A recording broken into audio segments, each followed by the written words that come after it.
የእግዚአብሔር ቅባት ፋይናንሳችሁን ይሁን። ባይዘው እናንተ ውስጥ ያለ የእግዚአብሔር ቅባት ገንዘብ አትራክት ማድረግ ይችላል። አልሰማችሁም? እናንተ ውስጥ ያለ የእግዚአብሔር ቅባት ገንዘብን መጎተት ይችላል።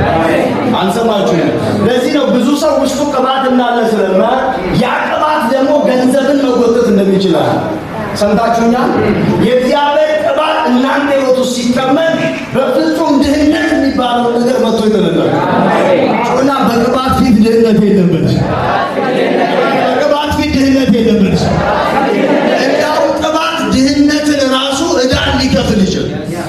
ባሬ አለቻችሁ ሴት በጣም እግዚአብሔር እንደሚፈራ ታውቃለች። ግን ዕዳ ጥሎ ነው ሰውየው አኖይንቲንጉን ስላልተጠቀመ ነው እንጂ ድህነት ጎትቶበት አይደለም። እንግዳው ኤልያስ ላይ የነበረው ቅባት እኮ ማድጋ ላይ ነው የተናገረው። አልሰማችሁም? አንዳንድ ሰዎች ያለማወቅ ሚስ አደረጉት ማለት የሚያውቁ ሰዎች ግን ቅባቱን በትክክል ሲጠቀሙ ግን ይሰራላቸው። ይሰማል ማወራ እንዳው ለዛ ሽጭና ዳሽን ክፈል ነገርን የከፈተው ምንድነው ብትል ቅባት። ስለዚህ የተሰወረውን ሀብት ላንተ ምን ይላል? የተሰወረ ሀብት ማለት የትኛው ማስማተኛ ሊጎትተው አይችልም። ጨለማ ውስጥ ነው ያለው።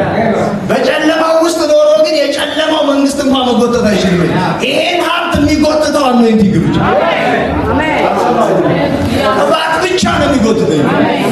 የተሰወረ እንዳውም ትርጉሙ መጽሐፍ ይላል የተከማቸውን ሀብት ይሰጣል። የተከማቸ ማለት በሟርተኛ አልተነካ፣ በመተተኛ አልተነካ፣ አስማተኛው ያላገኘው ቅባት ብቻ አትራክት አድርጎ የሚሰጥ ዛሬ ያበረከት ያገኛችሁ ያብለሲግ ይገናኛችሁ ጩና ቅባት በልስ ዛሬ የተዘጉ የፋይናንስ በራችሁ ይገባል። የተዘጋ የፋይናንስ በር ይከፈታል። ገንዘብ ወደ እናንተ መሳብ ይጀምራል። ላይ ባለው የነቢያት ቅባት ተናገረ። ኢየሱስም ይሄን አውጃለሁ። አሜን። ተፈጸመ ነው። እኔ የበረከት ሰው ነኝ። እኔ ውስጥ ያለ በልስ የእግዚአብሔር ቅባት በልስ ባለጠጋ ያደርገኛል። ኧረ ሃሌሉያ! እዚህ ነው እሱ ባለጠጋ ሆኖሻል። እናንተ በእሱ ድህነት ባለጠጎች እንድትሆኑ ስለ እናንተ ምን ሆናለ? ድሃ ሆነ። ይሄንን እስካላመንክ ድረስ ድህነት ለእኔ አልተፈቀደም ብለህ መቃወም እስካልቻልክ ድረስ ድህነት ቤቱን ሰርቶ ካንተ ጋር ሊኖር ይችላል። እግዚአብሔርም አይነካው። መቃወም ጀምሮ ድህነት 10ኛ የጸጋ ስጦታ ነው። ይሰማል? 10ኛ የጸጋ ስጦታ ነው። እግዚአብሔር አልሰጣችሁ።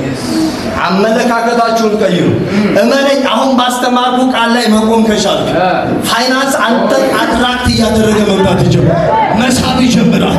ከየት እንደሚመጣ አታውቅም። ቅባት መጎተት ይጀምራል።